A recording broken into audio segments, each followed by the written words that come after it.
Next in line, we got Ged Senki, or Tales from Earthsea, and this one came out in 2006. Spoiler warning, and here we go. I want to start off with some positives because I'll be honest, I did not like this movie, but positives. Although I don't remember any specific songs from this film, I do remember thinking that it had a very strong score that fit the visuals pretty well. And speaking of visuals, I think Tales from Earthsea is very easy on the eyes in just about every capacity. One detail that really caught my eye was the color palette of the first arc, which started off with a lot of vibrant orange lights that created these deep purple shadows, which I thought was just a beautiful color combo. And beyond that, I think the directing, animation, and art design are all great. I also really enjoyed the implicit world building in this film, specifically in how it is communicated how terrible life is in this land and how terrible the people living in it are. Take, for example, the sequence in which the pair of women who trash-talked Theru are given a healing potion by Tenor, and then even after this gracious act, they immediately sell out Theru to Usagi when he strongly implies that he'll give them money for the information. And then Usagi insults them and runs off without paying them.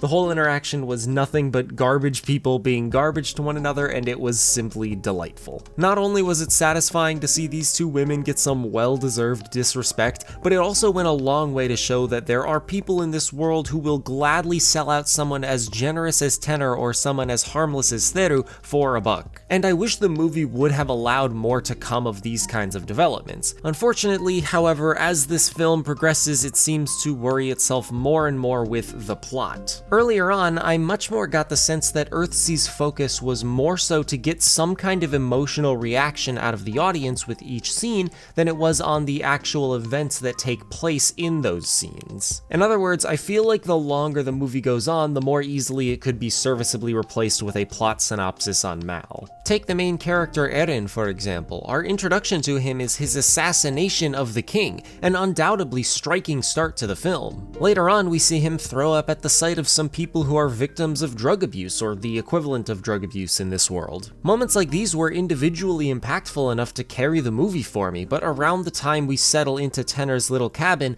those kinds of scenes steadily get replaced with stuff like him learning about the shadow version of himself, or exchanging expository dialogue with other characters, or getting into narratively weightless sword fights. And that kind of shift would be fine, but I just don't think that Earthsea is very good at delivering plot in an engaging way. Reason 1, lots of telling, very little showing. The movie tells you that Theru's parents abused and abandoned her, but we are not shown it. The movie tells you about Cobb and Ged's past conflicts, but it doesn't show it. The movie tells you that Eren is scared of death, but we are not shown it. In fact, the opposite seems to be the case when he puts himself in harm's way to save Theru, declaring that his life means nothing to him. Telling instead of showing makes the conflicts less compelling and the narrative harder to follow, but I've made this exact point in plenty of other videos, so I'll move on. Reason 2, the plot that continues to be introduced has little to no build-up. Now, this is pretty self-explanatory. New information that is often immediately plot relevant comes out of relatively nowhere, and rarely can you look back at earlier sequences in the film and notice foreshadowing that communicates anything more than this thing will be important later. Great example of this is Eren's sword. There are numerous instances in which the camera cuts up close to the weapon or a character makes some kind of observation about it, but none of these moments could clue you into the fact that when unsheathed it would turn out to basically just be the Master Sword, having completely ill-defined magical properties. Same thing with basically Cobb's entire evil plan, same thing with Theru turning out to be a dragon, etc. This disincentivizes the viewer from paying attention and relating prior information to the immediate information. Reason 3, little meaning beyond how they affect the immediate narrative can be derived from the several plot pieces that become apparent as you get further into the movie. Or in layman's terms, as the film progressed, I more and more found myself asking, what's the point? Like I mentioned earlier, the point of many scenes early on was to immediately be impactful to the viewer and establish the world of Earthsea as one in which interesting things happen. Things like giant dragons having epic battles with one another, kings of nations being murdered, and slavery. These kinds of conflicts are are inherently high stakes and thus gripping. However, Earthsea doesn't view those elements of its setting as their own vectors for telling a compelling story. Instead, it sees them as the means by which to facilitate ultimately trivial bits of information about its characters that don't end up mattering. Thus, me asking questions like, what's the point of Eren being this weird conduit between life and death? What's the point of this shadow version of him? What's the point of Theru being a dragon? I can go without explanations of these kinds of developments so long as I feel like they're contributing towards some greater meaning in the narrative, or just that they're cool to see happen. But I just can't figure out what these elements were meant to add to the movie because they check none of those boxes. Okay, it was kinda cool to see Eren chop off Cobb's arm and then to see Theru turn into a dragon and fly around and stuff. But even those moments were like,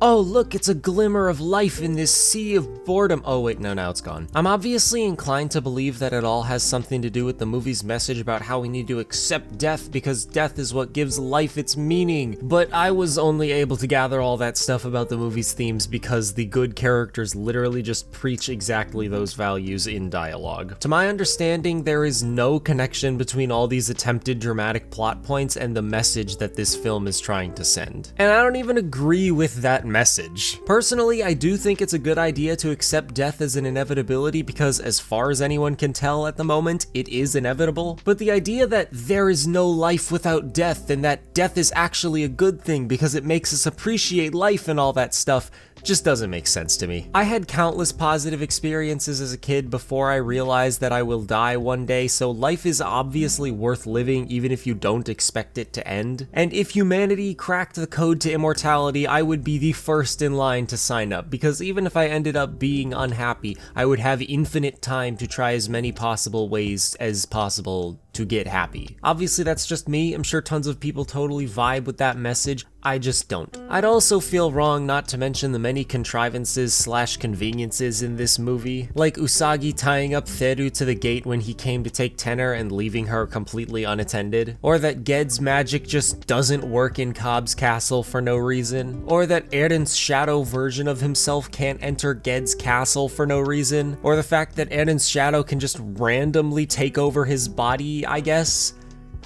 Look, I know I've basically just been saying this thing doesn't make sense over and over for the past several minutes, but this film is almost 2 hours long, and I was really only genuinely intrigued for the first 45 minutes or so. And that's just where my mind goes when these elements are present in a film and when the film doesn't do a good job at distracting me from those elements. I am very sad to have this much negative to say about a Ghibli movie considering I've enjoyed nearly every movie I've watched of theirs so far, and I had heard from a casual source that this movie wasn't good, so I really tried to find as much as I could to enjoy here, but I just couldn't. This is my least favorite Ghibli movie so far, and I would give it a light 3 out of 10. Hopefully I'll look back on this film as being an outlier in the library of this studio, but I guess there's only one way to find out. And that is to join me in the next installment of Watching Every Ghibli Movie, wherein I will be watching Gake no Ue no Ponyo, or just Ponyo, from 2008. But in the time being, I'd love to hear what you thought about Tales from Earthsea down in the comments below, and with that said,